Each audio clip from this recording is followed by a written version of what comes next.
ऐसे ही भागवत सुनने से होगा क्या, उसका विषय क्या है, बहुत ध्यान से सुनिएगा। कई लोग सोचते हैं हमारे जीवन के सारे पाप नष्ट हो जाएंगे कथा सुनने से। कई लोग सोचते हैं पितरों को मुक्ति प्राप्त हो जाएगी कथा सुनने से। कई लोग कहते हैं हमारे रुके हुए काम बन जाएंगे कथा सुनने से। घर में सब पॉजिटिविटी हो जाएगी कथा सुनने से। ये सब होता ही है, पर मूल रूप से क्या होता है भागवत जी में लिखा है। धर्म प्रोजित कई तवोत्र परमो, बहुत ध्यान से सुनो। परम धर्म की प्राप्ति, धर्म और परम धर्म ये दो बातें होती हैं। आप शरीर का चिंतन करके भोजन करते हो, शरीर का चिंतन करके स्नान करते हो, शरीर का चिंतन करके तैयार होते हो, शरीर का चिंतन करके घूमने जाते हो, डोलते हो, आदि आदि। जहां शरीर का चिंतन करके क्रियाएं की जाती हैं वो सब धर्म के अंतर्गत आ जाती हैं। थोड़ा वायलन कम कर लो भैया। वो सब धर्म के अंतर्गत आती हैं। मुझे सुबह 4 बजे उठना है, धर्म है। मॉर्निंग वॉक पे जाना है, धर्म है।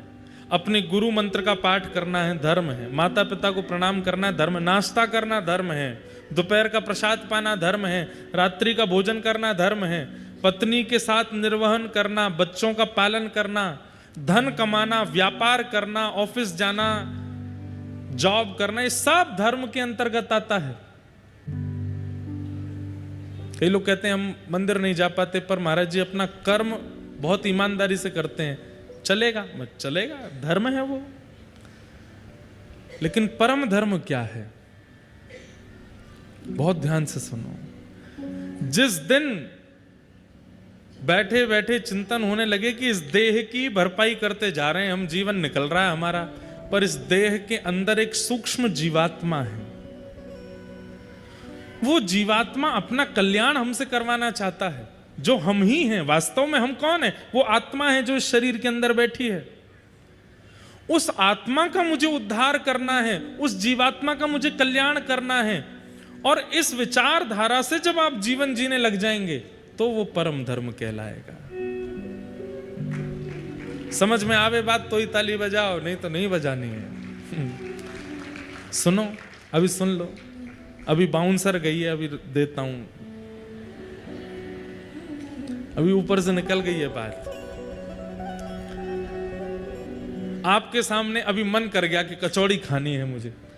ये आत्मा ने नहीं बोला है, ये किसने बोला है? देह ने बोला है। देह कह रहा है कचौड़ी खानी है।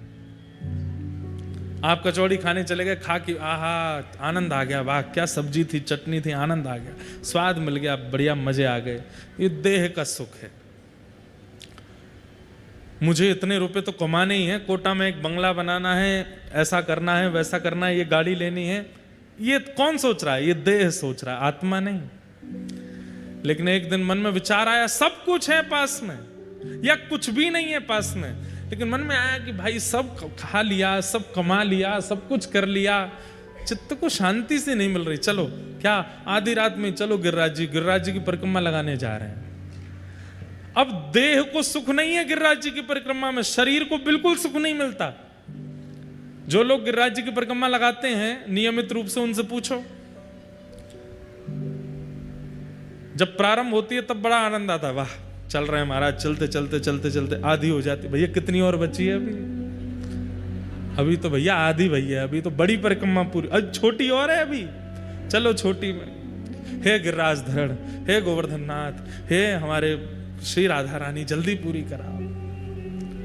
अंतिम पड़ाव 3 किलोमीटर। हे भगवान, ये 3 के 300 मीटर क्यों नहीं हो गए? ये 3 किलोमीटर कितने भारी पड़ते। शरीर को सुख नहीं है परिक्रमा में। क्यों? क्योंकि शरीर को तो पीड़ा होती है, शरीर को तो छाले पड़ते हैं, शरीर तो थकता है, शरीर तो वहां परेशान होता है, शरीर की अनुकूलता नहीं होती परिक्रमा में। दौड़ते हारते जैसे तैसे, बस ये पहुंच गए। जैसे ही पहुंचे, जय हो हे गिरिराज बाबा, अब लंबे आमेंगे, 6 महीना बाद आमेंगे, अब तो है गई बस। क्यों?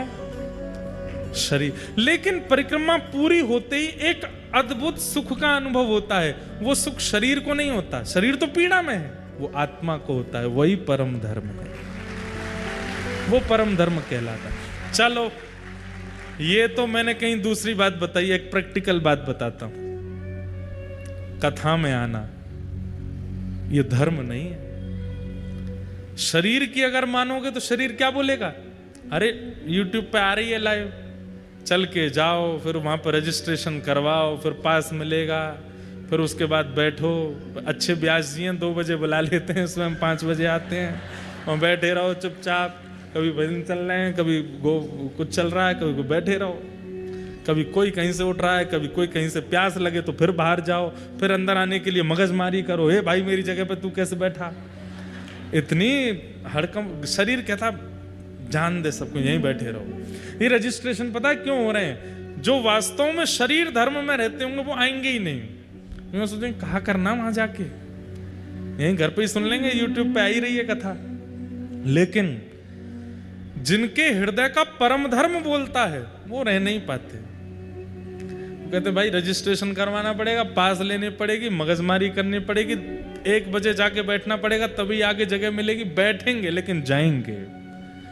1 बजे से लेकर 6 बजे तक प्रतीक्षा करेंगे, 6:30 तक प्रतीक्षा करेंगे, 7:30 तक प्रतीक्षा करेंगे। किसके लिए? कि व्यासपीठ पर व्यास जी बैठ करके जब अपने शब्द सुनाने प्रारंभ करेंगे, क्या मिल रहा है आपको? कुछ भी तो नहीं। कोई कचौड़ी तो फेंकना रहो ऊपर से, रसगुल्ला तो लुटाना रहो। काय को बैठे हो इतने आराम से, इतने ध्यान से, इतने धैर्य पूर्वक, इतने आनंद में? जब मैं यहाँ प्रवेश करा मुझे जो डर लग रही थी, मैं 2-4 तो यूं गुर्रामेंगे। बढ़िया आए व्यास जी, इतनी देर लगा दी।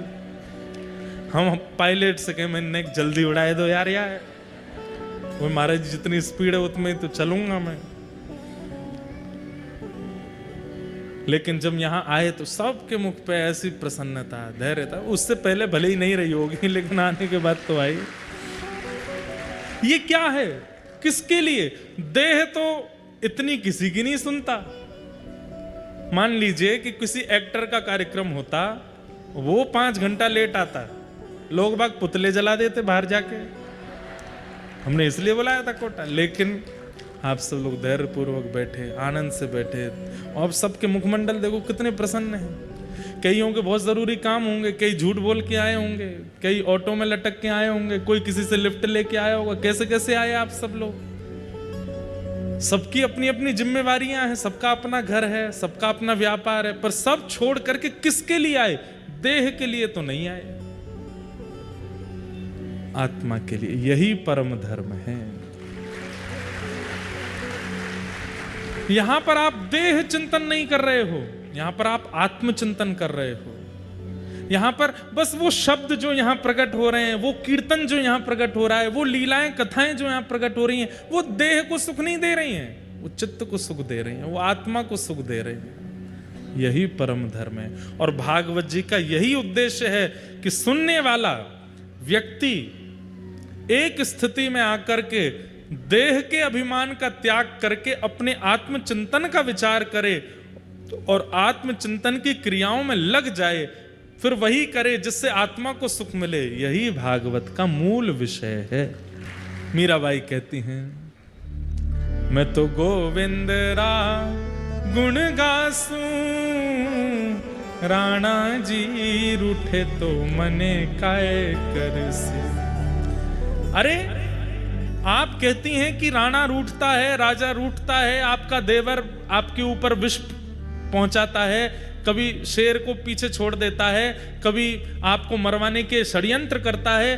अरे इससे अच्छा तो नाम गाना छोड़ दो। अरे नाम गाना छोड़ दूं? एक व्यक्ति रूठेगा, एक व्यक्ति नाराज होगा, इसके लिए मैं नाम छोड़ दूंगी? ये राणा कौन है जिसके लिए मीराबाई कह रही है शरीर?